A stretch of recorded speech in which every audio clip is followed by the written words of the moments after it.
네, 사무엘상 25장을 찾겠습니다. 사무엘상 25장 23절부터 31절까지 23절부터 31절까지 제가 읽어드리겠습니다. 아비가일이 다윗을 보고 급히 나귀에서 내려 다윗의 앞에 엎드려 그 얼굴을 땅에 대니라. 그가 다윗의 발에 엎드려 가로되 내 주여 청컨대 이 죄악을 나 곧 내게로 돌리시고 요종으로 주의 길에 말하게 하시고 이 요종의 말을 들으소서. 원하옵나니 내 주는 이 불량한 사람 나발을 개의치 마옵소서. 그 이름이 그에게 적당하니 그 이름이 나발이라. 그는 미련한 자이니라. 요정은 내 주에 보내신 소년들을 보지 못하였느니라. 내 주여 여호와께서 사시고 내 주도 살아 계시거니와 내 주의 손으로 피를 흘려 친히 보수하는 일을 여호와께서 막으셨으니 내 주의 원수들과 내 주를 헤아려 하는 자들은 나발과 같이 되기를 원하나이다. 요정이 내 주에게 가져온 이 예물로 내 주를 쫓는 이 소년들에게 주게 하시고 주의 요정의 허물을 사하여 주옵소서.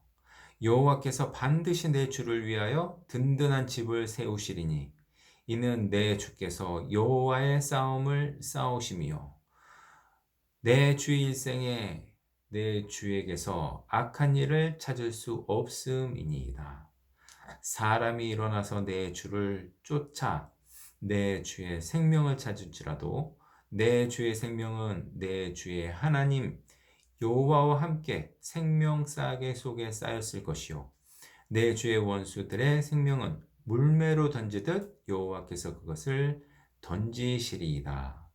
여호와께서 내 주에 대하여 하신 말씀대로 모든 선을 내 주에게 행하사 내 주를 이스라엘 지도자로 세우신 때에 내 주께서 무죄한 피를 흘리셨다든지 내 주께서 친히 보쇼하셨다든지 함을 인하여 슬퍼하실 것도 없고 내 주의 마음에 걸리실 것도 없으시리니 다만 여호와께서 내 주를 후대하신 때 원컨대 내 주 요정을 생각하소서.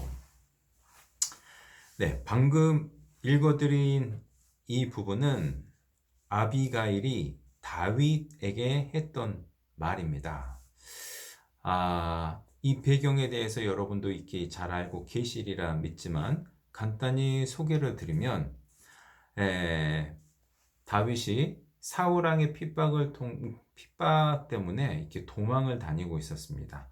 자기를 따르는 자 600인과 함께 도망을 다니고 있다가 아비가일과 나발 부부죠.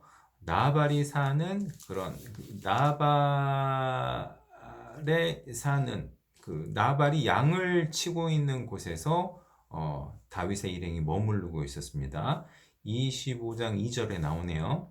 마온에 한 사람이 있는데 그 업이 갈멜에 있고 심이 부하여 양이 3천이요 염소가 1천이므로 그가 갈멜에서 그 양털을 깎고 있었으니 그 사람의 이름은 나발이요 그 아내의 이름은 아비가일이라.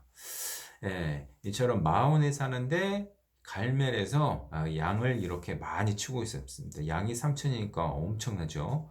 또 염소가 1천이니까 엄청났던 것 같습니다. 근데 다윗은 이제 도망 다니면서 이 갈멜 근처에 살면서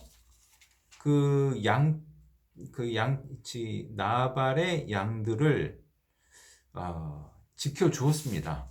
그러니까 보수를 받고 지켜주는 것이 아니고 또 나발한테 부탁을 받고서 지켜준 것은 아니었습니다. 그냥 이제 자기가 이제 도망 다니다가 마치 이제 그 갈멜에 나발의 그 이제 양과 염소가 있었는데 같이 지내면서 이렇게 그 양들도 지켜주고 양치기들도 지켜줬던 것입니다. 이제 그런 시간이 조금 오래됐나 봅니다. 그래서 다윗이 이제 먹을 것이 이제 식량이 떨어졌는데 나발에게 이제 에, 공손하게 이제 부탁을 합니다. 우리가 당신들의 양을 치는데 있으면서 이렇게 지켜줬으니 우리에게 조금 은혜를 베풀어 달라. 이렇게 얘기하는데 나발은 단칼에 거절을 하죠. 아주 매몰차게. 다윗은 누구냐? 내가 그 이름 듣지도 못했다. 뭐 이러면서 그냥 내치는 과정입니다. 그 얘기를 듣고 다윗이 굉장히 화가 났습니다. 근데 이것은 오늘날의 그 사고방식으로 이해하면 다윗이 뭔가 좀 잘못한 것 같아요. 그렇게 느낄 겁니다.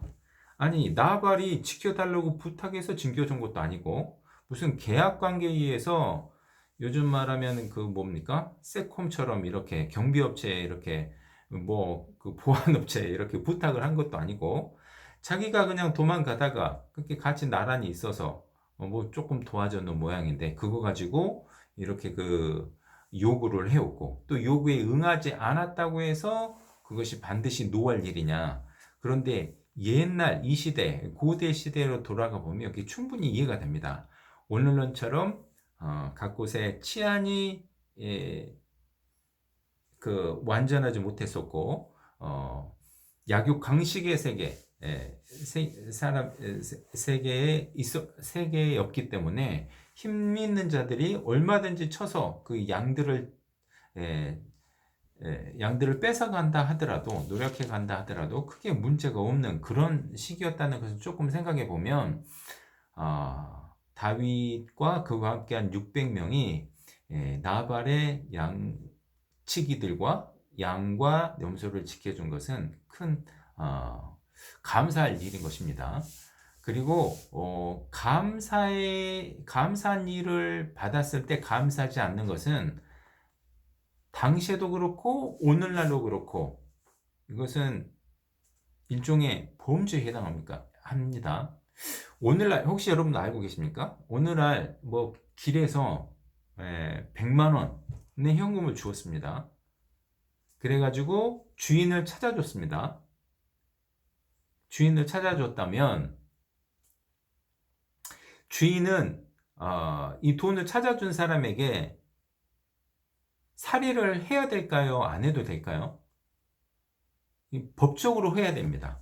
법적으로. 그리고 주전자 사는 사람들은 몇 퍼센트인지 모르겠습니다. 10%인가를 아무튼 요구할 권리도 있어요. 그것이 법적으로 보장된 겁니다. 그만큼 감사한 일을 그렇게 하게 되면 이렇게 받게 되는 그 감사에 대한 대가를 요구하는 것은 그렇게 이상한 일이 아니다. 그래서 다윗이 나발에게 요구했던 그 요구도 이상한 것이 아니었고, 그리고 나발이 화냈던 것도 다윗이 화냈던 것도 무리가 아니었습니다. 다윗이 얼마큼 화냈는지 보겠습니다. 13절. 다윗이 자기 사람들에게 이르되 너희가 각기 칼을 차라. 각기 칼을 차매 다윗도 자기 칼을 차고 400명가량은 데리고 올라가고 200명은 소유물 곁에 있게 하니라. 400명을 다 전부 다 칼을 채워가지고 칼을 차라 그랬으면 어떻게 한다는 거죠? 다 죽이겠다는 거잖아요. 이제 이 얘기를 듣고 이제 양치기가 먼저 들었습니다. 14절부터 제가 잠깐 읽어드리겠습니다. 소년 중 하나가 나발의 아내 아비가일에게 고하여 가로되 다윗이 우리 주인에게 문안하러 광야에서 사자들을 보내었거늘 주인이 그들을 수욕하였나이다. 우리가 들에 있어 그들과 상종할 동안에 그 사람들이 우리를 매우 선대하였으므로 우리가 상하거나 잃은 것이 없었으니 우리가 양을 지키는 동안에 그들이 우리와 함께 있어 밤낮 우리에게 담이 되었습니다. 자, 이처럼 나발의 양치기들도 나발의 그 소년들도 다 인정할 만큼 다윗은 자기들에게 선을 베풀었다. 그런데 나발은 반대로 다윗에게 수욕으로 배응망덕이죠. 은혜를 악으로 갚았다. 이렇게 얘기를 한 겁니다. 그리고 칼을 차고 온다고 합니다. 그래서 이제 이 얘기를 들은 아비가일이 이제 떡덩이, 그다음에 포도주, 그다음에 뭐 양, 뭐 이런 것들을 다 음식을 준비해 가지고 얼른 다윗이 이제 400명과 함께 오는 그 길에 나아갔다는 겁니다. 나아가서 그 앞에 얼른 엎드리고 아비가일이 했던 말이 조금 전에 본문으로 읽어드린 23절부터 31절까지 내용이었습니다. 자, 이 내용 전부 다 잘 알고 계시죠? 제가 잠깐 이제 정리를 해드린 것인데, 그런데 이제 아비가일이 23절부터 31절까지 이렇게 긴 얘기를 하잖아요. 근데 이제 여기서 우리가 조금 오해할 수도 있는 부분을 먼저 짚고 넘어가도록 하겠습니다. 자, 아비가일은 정말 급하게 먹을 것, 식량들을 준비해가지고 다윗 앞에 가가지고 얼른 엎드려서 다윗이 정말 자기들을 치지 못하도록 이렇게 했던 것은 정말 지혜로운 일이라고 나중에 다윗도 얘기하는데, 그 지혜로웠던 이유는 자기 목숨도 잃을 수 있으니 자기 목숨을 지키기 위한 거였죠. 라고 생각하시면 오해란 얘기입니다.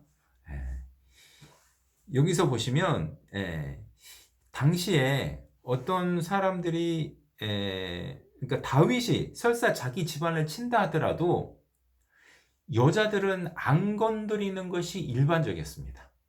당시 시대에. 그러니까 자기 집안을 치더라도 자기 목숨은 뭐 이제 화가 나면 여자들까지 죽일 수도 있을지 모르겠지만 일반적으로는 그렇지 않은 상황이었고, 참고로 그 위 22절 한번 보시겠습니다. 내가 그에게 속한 모든 것 중 한 남자라도 아침까지 남겨두면 하나님은 다윗에게 벌을 내리시고 또 내리시기를 원하노라. 그러니까 모든 남자를 치려는 것이 목적이었어요. 남자만을 친다는 것이 34절에도 나옵니다. 나를 막아 너를 해하지 않게 하신 이스라엘의 하나님 여호와의 사심으로 맹세하노니 네가 급히 와서 나를 영접하지 아니하였다면 밝는 날 아침에는 과연 나발에게 한 남자도 남겨두지 아니하였으리라. 그러니까 이 당시에는 그러니까 처벌을 하기 위해서 살육을 벌인다 하더라도 여자는 건드리지 않았던 거예요. 그러니까 이 아비가일은 그냥 아무 행동을 취하지 않았어도 자기 목숨까지 그렇게 잃을 걱정은 크게 안 했을 것이라는 것이 첫 번째 우리가 좀 짚고 넘어가야 되는 것입니다. 그러니까 이렇게 급하게 자기가 준비해서 다윗의 노를 사그러뜨리는 이유는 자기 목숨을 위해 부지하기 위한 것이다. 이런 오해는 일단 하지 말아달라는 것이 이제 제 부탁이고요. 두 번째는 그러면 자기 남편의 목숨을 부지하기 위한 것인가? 이것도 잘 보면 꼭 그렇다고 볼 수는 없습니다. 물론 이제 자기 남편을 부인이 위치해서 섬기는 것은 당연한 것이고 또 좋은 아내였던 것은 맞는 것 같습니다. 이런 일이 있었어도 36절에 보시면 아비가일이 나발에게로 돌아오니 그가 왕의 잔치같이 잔치를 그 집에 배설하고 되취하여 마음에 기뻐하므로 아비가일이 밝는 아침까지는 다소간 말하지 아니하다가 아침에 나발이 포도주가 깬 후에 그 아내가 그에게 이 일을 고하매. 그러니까 아비가일이 이 나발을 대하는 태도를 보면 정말 지혜로웠던 여인인 것 같아요. 그런데 아비가일의 다른 대화를 좀 보겠습니다. 26절입니다. 내 주여 여호와께서 사시고 내 주도 살아 계시거니와 내 주의 손으로 피를 흘려 친히 보수하는 일을 여호와께서 막으셨으니 내 주의 원수들과 내 주를 해하려 하는 자들은 어떻게 되기를 원하나이다. 보통은 그러니까 지금 다윗을 이제 격려하기도 하고 다윗에게 지금 잘 보이려고도 하면서 다윗, 당신을 해하려 하는 사람들, 그 원수들은 정말 큰 징벌을 받아야 됩니다. 근데 나발같이 같이 되었으면 좋겠습니다. 그러니까 당신을 해하려는 사람들이 죽어야 된다면 나발도 죽어야 된다는 뜻인 거잖아요. 그래서 나발의 목숨을 꼭 그렇게 막 애지중지 그렇게 살리려고 했던 것이냐? 물론 그것이 아니라고 말할 수도 없지만 그것이 주 목적은 아닌 것 같다. 그리고 나발이 죽었을 때 이 성경에는 남편을 위해서 곡을 했다거나 수절을 했다거나 그런 말이 전혀 나오지 않고 오히려 다윗이 아내가 되어달라고 했을 때 그냥 따라갔습니다. 이런 것을 보면 나발의 목숨을 그렇게 위했던 것도 아닌 것 같습니다. 그렇다면 제가 이게 본문으로 삼은 23절부터 31절까지는 다윗에게 크게 칭찬을 받은 대목이에요. 어떻게 칭찬했는지 보시겠습니다. 32절 다윗이 아비가일에게 이르되 오늘날 너를 보내어 나를 영접케 하신 이스라엘의 하나님 여호와를 찬송할지로다. 이 아비가일을 만나서 이런 얘기를 들은 것 자체로 하나님을 찬송했어요. 33절 또 네 지혜를 칭찬할지며 또 네게 복이 있을지로다. 오늘날 내가 피를 흘릴 것과 친히 보수하는 것을 네가 막았느니라. 이렇게 아비가일에게 축복도 하고 아비가일 때문에 하나님께 감사를 드리기도 하고 또 칭찬을 했습니다. 그러면 반드시 지금 이 23절부터 31절까지 이 내용을 통해서 첫 번째 뭐가 아니라고 했죠? 자기 목숨을 부지하는 야, 네가 네 목숨 부지하기 위해서 이렇게 얼른 찾아왔구나. 이걸 칭찬한 게 아니죠. 야, 네가 네 남편 잘 섬기려고 남편을 구제하기 위해서 이렇게 잘 찾아왔구나. 그것도 아니란 얘기입니다. 그럼 다윗은 도대체 아비가일의 어떤 점을 칭찬을 했을까요? 방금 읽은 부분에 나옵니다. 맨 뒤에 33절 맨 뒤에 33절 제가 다시 읽어드릴게요. 또 네 지혜를 칭찬할지며 또 네게 복이 있을지로다. 오늘날 보세요. 내가 피를 흘릴 것과 친히 보수하는 것을 네가 막았느니라. 오늘 제가 말씀드리고 싶은 주제입니다. 보수는 내 것이라. 하나님께서 말씀하시는 거잖아요. 복수하는 것은 나에게 있다. Vengeance is mine. 그러니까 이 다윗이 이 아비가일을 통해서 깨닫고 아비가일을 칭찬했던 이유는 내가 진짜 내 손으로 복수를 하려고 했는데 네가 그걸 막았다. 그것이 너의 식솔들을 살리기도 했지만 내게도 정말 큰 복이다. 이렇게 얘기를 하고 있는 거예요. 이게 지금 친히 보수한다는 말이요. 지금 다윗이 요거를 썼지만 26절에서도 나오죠. 내 주여 여호와께서 사시고 내 주도 살아 계시거니와 내 주의 손으로 피를 흘려 친히 보수하시는 일을 여호와께서 막으셨으니 친히 보수한다. 그냥 친히 원수를 갚는다. 31절도 보시죠. 내 주께서 무죄한 피를 흘리셨다든지 내 주께서 친히 보수하셨다든지 함을 인하여 슬퍼하실 것도 없고 나중에 이것 때문에 후회하실 일이 있을지도 모릅니다. 그것을 막고자 함입니다. 하고 아비가일이 얘기를 한 거예요. 어필을. 그렇게 했더니 그 어필이 다윗에게 통했던 겁니다. 그리고 칭찬을 했던 겁니다. 내가 손수 내가 복수를 하려고 했는데 그것을 막았구나. 너의 지혜가 뛰어나다. 너 복 받아야 되겠다. 이렇게 얘기를 했던 겁니다. 나중에 나발이 죽지요. 하나님께서 치셨습니다. 그러니까 나발은 하나님 보시기에도 악한 사람이 맞았던 거예요. 39절 보겠습니다. 다윗이 나발의 죽었다함을 듣고 가로되 나발에게 당한 나의 욕을 신설하사 종으로 악한 일을 하지 않게 하신 여호와를 찬송할지로다. 친히 보수를 했다면 그것은 악한 일이 될 텐데 그것을 하지 않게 하신 여호와를 찬송할지로다. 조금 전까지 자기가 친히 칼을 차고 가서 복수를 하려고 했는데 생각해 보니 아비가일 때문에 그 악한 일을 하지 않았다는 겁니다. 자, 복수는 내 것이라. 제가 이 주제를 선택한 이유는요. 최근에 제가 복수를 좀 하고 싶었습니다. 네. 저만 그런가요? 가끔 가다 보면 좀 억울한 일을 당하기도 하고, 그러면, 이걸 어떻게 버리지? 여러분은 다 당하고만 참으십니까?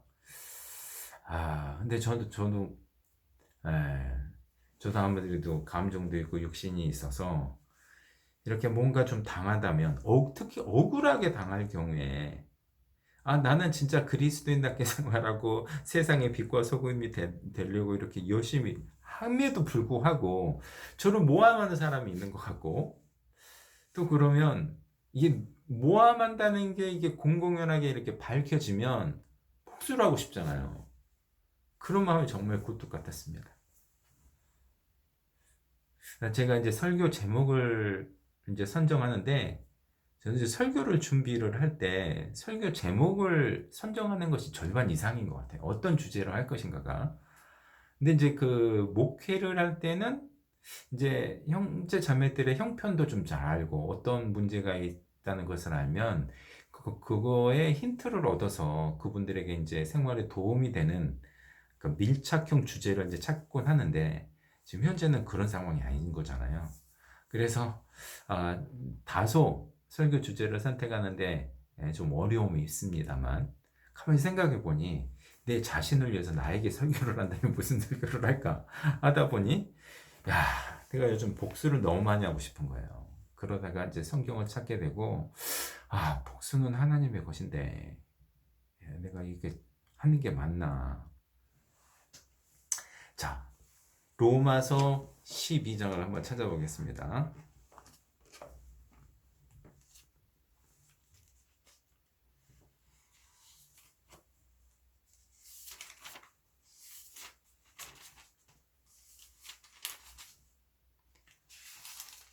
로마서 12장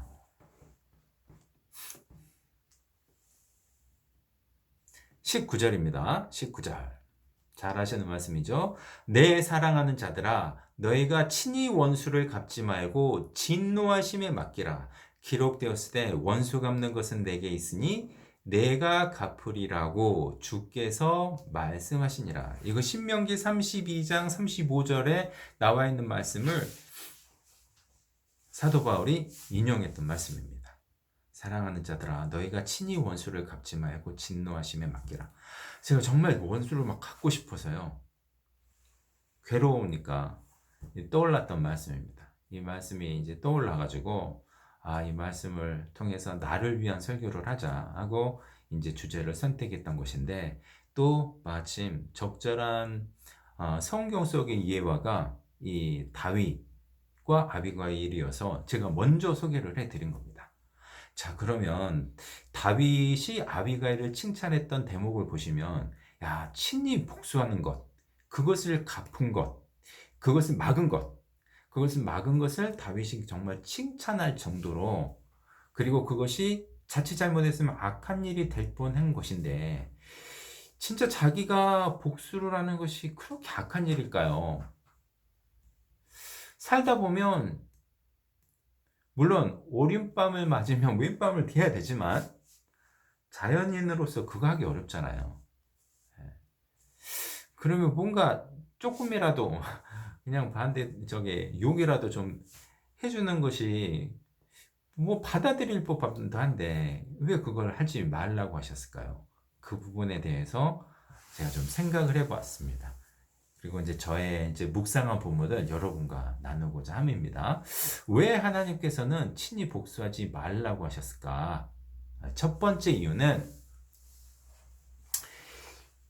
복수를 하려면 정확한 상대방에 대한 정확한 악에 대한 그 악행에 대한 판단이 있어야 되는데, 우리들은 올바른 판단을 내리기가 쉽지 않습니다. 아주 정확한 판단, 이렇게 이것을 내리기가 쉽지 않습니다. 이것을 인정하셔야 됩니다. 조금 전에 봐보세요. 아비가일이 했던 말 중에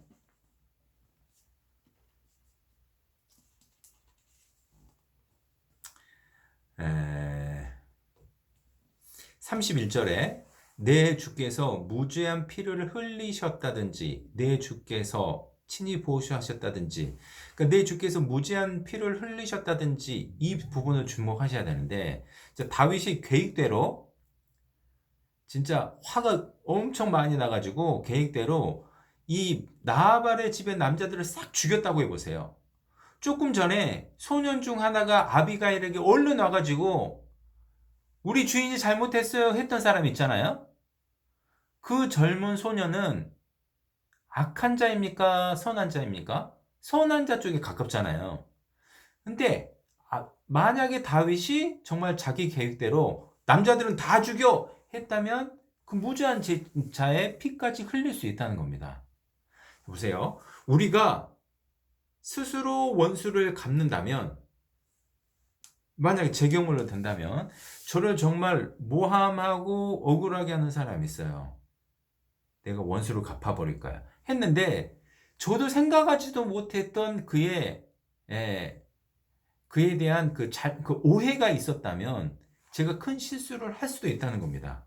나는 분명 나를 모함하는 것이 명백하다고 생각을 했지만 거기에 또 다른 얽힌 스토리가 있거나 아니면 또 다른 그 사람만의 이유가 있었다면 나는 실수하는 게 될 수 있잖아요.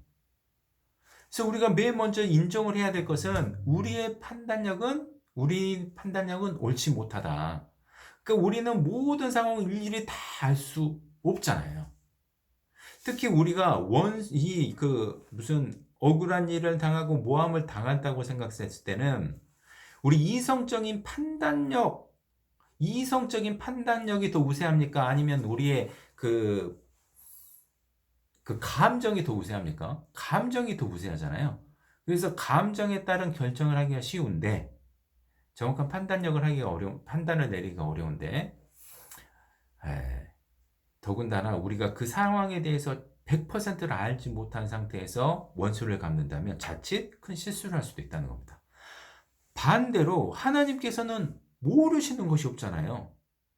상대방의 마음, 상대방의 동기, 그리고 어떤 일을 했는지, 그리고 내가 어떻게 그 무고한 일을 당하는지 정확히 알고 계시기 때문에 하나님이 원수를 갚으신다면 이것은 틀림이 없어요.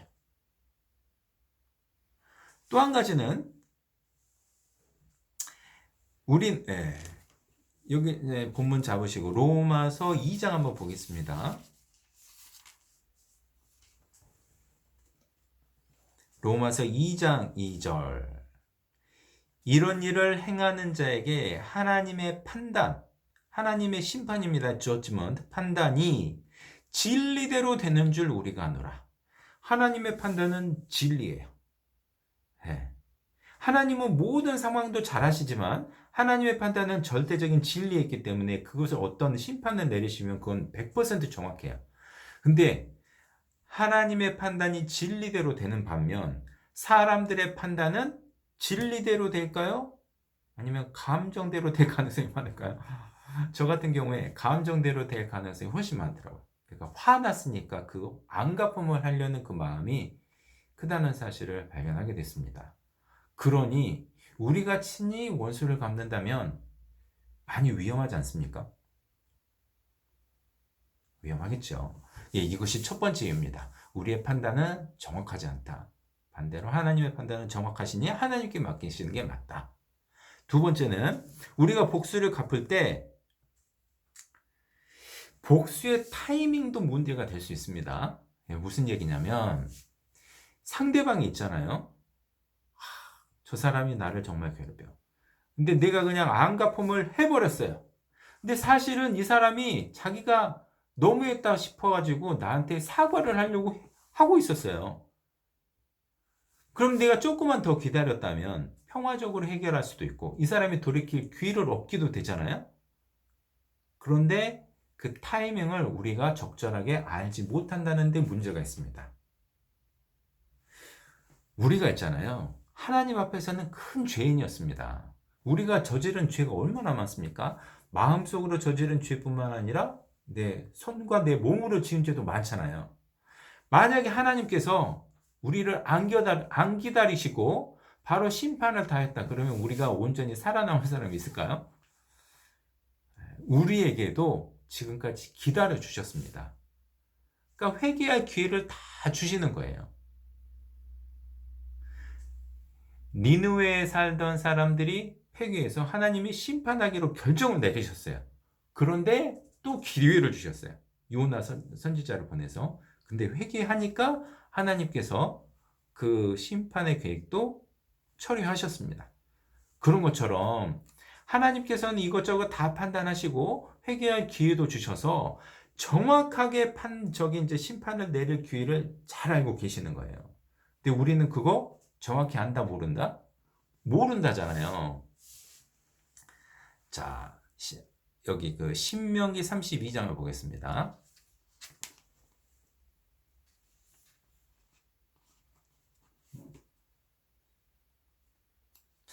사도 바울이 인용했던 그 구절입니다. 신명기 32장 35절입니다. 35절. 보수는 내 것이라. 이것이 원문입니다. 하나님의 말씀이에요. 그들의 실족할 그때 갚으리로다. 그때 하나님이 하시는 그때가 있는데 이때 갚으시는 것이 하나님의 계획인데 너희가 하려고 하지 마라. 내가 알아서 할게. 내가 알고 있는 그때가 언제냐면 그들이 실족할 때. 우리 실족할 때에 대해서 한번 같이 묵상하고 공부했었잖아요. 이것은 단순히 실수했을 때가 아닙니다. 쟤네들 실수하니까 그때 내가 해결할게. 그게 아니고 이 실족은 함정에 빠져서 그냥 거의 죽게 된 상태입니다. 죄에 빠져서 거의 죽게 된 상태를 의미합니다. 그러니까 죄에 빠져서 이제 정말 돌이키지 못할 만큼 심판을 내려야 될 때라고 판단될 때 하나님이 그때 내가 심판할 때 할 것이다. 보수는 나한테 맡겨라. 보수는 내 것이라. 이것이 원문이었어요. 그것을 인용해서 로마서 12장에서 다시 한번 말씀하셨던 겁니다. 그러니 우리는 우리가 스스로 원수를 갚는다면, 복수를 한다면 판단도 정확히 못하지만 그 복수할 시점도 정확히 잘 모르고 있는 거예요. 그러니 우리가 섣불리 나서려고 하는 것은 안 되는 것이죠. 이게 하나님의 뜻이 아니다. 이 말씀을 드리고 있는 겁니다. 세 번째, 복수를 해야 되는데 얼만큼 복수를 해야 될까요? 이 복수의 정도도 우리는 알 수가 없어요. 자, 재판장에서도 검사들이 피고인한테 형량을 구형을 하잖아요. 저 사람 무기징역 시켜주세요. 그래? 그럼 재판장이 무기징역 이렇게 바로 때립니까? 그렇지 않죠. 다 따져보고 재판장이 이거저거 다 보고 해서 징역 20년, 10년 이렇게 때리는 것처럼 선고하는 것처럼 우리 마음은 검사의 마음이에요. 그래서 저 사람 어떻게 해버렸으면 좋겠어요. 당장 어떻게 됐으면 좋겠어요. 근데 그건 우리의 마음이고 하나님께서는 저 사람에게 적절한 형량을 가장 잘 알고 계십니다. 그러니 우리가 나서서는 어떻게 되겠냐고요. 하나님께서는 나발의 경우에 나발의 목숨만 취해가시고 끝나셨잖아요. 그런데 다윗이 직접 복수를 했다면 나발의 그 모든 식솔들의 남자들의 목숨이 날아가는 거잖아요. 그래서 여러 가지를 따져봤을 때 이 복수는 우리가 하는 것이 옳지 않구나.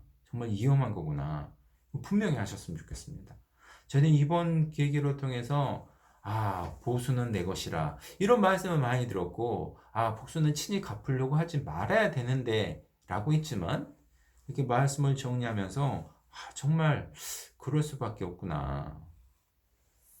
때로는 어떤 교회로부터 핍박을 받아서 막 그것을 안갚음을 스스로 하려는 사람들도 있더라고요. 그런데 그것도 잘 몰라요, 우리가. 100% 알지도 못하고. 하나님이 가장 정확하게 판단하실 겁니다. 때도 하나님께서 정확하게 잘 하실 것이고, 그 형량도 하나님께서 가장 잘 아실 것이니, 우리가 스스로 복수하려는 그런 마음, 안 갖는 것이 바람직하다. 이 말씀을 드리고 싶습니다. 자, 그러면 우리는 살다 보면 이제 제 경우를 아까 제가 예로 드렸습니다만, 복수하고 싶을 때가 올라오잖아요. 뭐 어떻게 해야 될까요? 저는 이 말씀을 듣고, 이 말씀을 묵상하고 복수를 했을까요? 안 했을까요? 네, 일단은 안 하기로 했습니다만, 제가 소심한 복수를 하게 되더라고요. 대놓고 그 복수는 못하고, 아주 좀 소심한, 그러니까 이게 진짜, 인간이 정말 100% 하나님께 온전히 의지하지 못하고, 나름대로는 뭔가 그냥 하고 싶은 건가 봐요. 이게 인간의 본성인가 봅니다. 그래서 우리가 이 말씀을 우리 생활에 적용하기 위해서 어떻게 실질적으로 적용할지를 네 가지 정도로 이제 정리를 해봤습니다. 첫 번째, 복수하고 싶을 때 이거 먼저 좀 떠오르시기 바랍니다. 먼저 자기 감정을 먼저 다스리는 것이 제일 필요합니다. 이 복수할 것에 대해서도 이성적으로 판단을 하게 되면 하나님께 맡겨야 되겠다. 이게 점점 정리가 되는데 감정에 쌓여 있으면 그런 생각이 아무것도 안 나요. 그러니까 감정에 관한 부분을 정리하는 것이 제일 먼저인 것 같아요. 여러분도 누가 여러분이 뭐 직장에서가 됐던 정말 억울한 일을 뭐 이제 고객이 됐던 억울한 일을 당하게 하면 여러분에게 다윗의 그 사병 400명이 있어요. 그리고 오늘날처럼 무슨 뭐 사법 체계가 잘 고대에 살았다면 여러분이 사병 400명 가지고 나를 괴롭게 하는 사람들을 얼마든지 처단할 수도 있잖아요. 예. 그런 마음이잖아요, 사실은. 아닌가요? 예, 저만 그렇다고 치겠습니다. 그렇다면 그런 마음일 텐데 제일 먼저 떠오르실 것은 우리의 먼저 감정을 다스리는 것인데 여러분도 잘 아시는 말씀입니다. 제가 한번 읽어드릴게요. 노하기를 더디하는 자는 용사보다 낫고 자기의 마음을 다스리는 자는 성을 빼앗는 자보다 나으니라. 잠언 16장 32절에 있는 말씀입니다. 잘 아시는 말씀이죠. 노하기를 더디하는 것이 그렇게 어려운가 봐요. 그러니까 성을 빼앗는 용사보다 낫죠. 여러분 성 빼앗을 수 있습니까? 그것보다 더 힘든 것이 내 노를 잠재우는 거예요.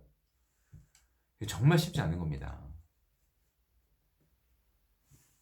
혹자는 교회 생활을 하다 보니 교회에서 맨날 참으라고 한다. 그러니 화병이 생기고 심지어 우울증이 생긴다. 이런 얘기도 합니다. 여러분, 이 무조건 참으란 얘기가 아니고요. 스트레스는 우리가 성경에서 배운 방법대로 해소하셔야 됩니다. 무조건 참으란 얘기가 아니에요. 그러나 노하기를 더디하라고 했잖아요. 그러니까 순간적인 노를 더디하는 것은 우리가 노력을 쏟아야 될 부분이라는 것입니다. 또 다른 성경 구절, 분을 그치고 노를 버리라, 불평하여 말라, 행하게 치우칠 뿐이라. 다윗의 경우가 딱 맞잖아요. 행하게 치우칠 뿐이라. 노를 가지고 있다가는 올바른 판단을 못하고 결국 악을 행하게 된다. 그러니 내가 지금 잘 참지, 이 내 그 감정을 잘 조절하지 않으면 나중에 더 큰 후회를 할지 모릅니다. 하나님 앞에 큰 악을 행함으로써. 그래서 맨 처음에 자기의 감정을 다스리는 것이 제일 중요하다. 이게 첫 번째입니다. 두 번째는 자기 자신을 돌아보는 것이 필요해요. 여러분 다윗이 자기 아들 압살롬의 반역 때문에 도망가던 때가 있었습니다. 그럴 때 시므일한 자가 나와서 어, 피를 흘린 자여 비루한 자여 하면서 막 저주를 해야 됩니다. 그때 옆에 있던 아비새가 다윗 왕에게 얘기를 합니다. 제가 저 목을 쳐버리겠습니다. 그때 다윗이 했던 말 기억나세요? 참아라. 하나님께서 저 입을 통해서 나를 욕하라 하심이니 누가 뭐라고 하겠느냐. 자, 무슨 뜻이냐면 나한테 억울한 일이 생겼잖아요. 그러면 혹시 모릅니다. 저 억울한 일을 통해서 하나님께서 내게 메시지를 보내고 있는 중일지도 모른다. 이런 생각은 한 번쯤 해보자는 겁니다. 모두 그렇다는 얘기는 아니고요. 반드시 그렇다는 얘기는 아니지만 어쩌면 이러한 상황을 주신 것, 내가 억울한 일을 당하게 하는 것도 하나님께서 허락하신 일이 아닐까? 하나님께서 내게 보내시는 메시지가 아닐까? 한 번쯤 생각해 보자는 뜻입니다. 그래서 첫 번째는 자기 감정을 다스리고, 두 번째는 자기 자신을 한번 돌아보고, 세 번째는 결국은 하나님께 맡기는 것입니다. 결국 우리가 그리스도인으로서 신앙생활을 하고 있는데, 신앙생활은 믿음 생활이죠. 믿음은 뭡니까? 하나님께 맡기는 거거든요. 그 복수도 하나님께 맡기는 거고, 그때도 하나님께 맡기는 거고, 하나님께서 알아서 해주세요. 맡기는 것이 신앙생활인데, 내가 알아서 복수도 하고, 내가 알아서 모든 것을 해결한다면 믿음 생활 아닌 거잖아요. 그래서 하나님께서 해주세요. 저는 믿는 사람, 신앙인입니다. 이런 고백을 할 수 있었으면 좋겠습니다. 마지막으로 제가 감정을 다스리자, 자신을 돌아보자, 그리고 하나님께 모든 것을 맡기자 했는데, 마지막으로 한 가지만 더 말씀드리겠습니다. 로마서 14장, 아까 19절 보셨는데요. 14장이 아니죠. 12장 19절을 보셨는데요. 12장입니다. 내 사랑하는 자들아, 너희가 친히 원수를 갚지 말고 진노하심에 맡기라. 기록되었을 때 원수 갚는 것은 내게 있으니 내가 갚으리라고 주께서 말씀하시니라. 20절 보시죠. 네 원수가 줄이거든 먹이고 목마르거든 마시우라. 그리함으로 네가 그 숯불을 그 머리에 쌓아 놓으리라. 악에게 지지 말고 손으로 악을 이기라. 원수가 줄이거든 먹이고 목마르거든 마시우라. 이렇게 하랍니다. 여러분 이렇게 할 수 있습니까?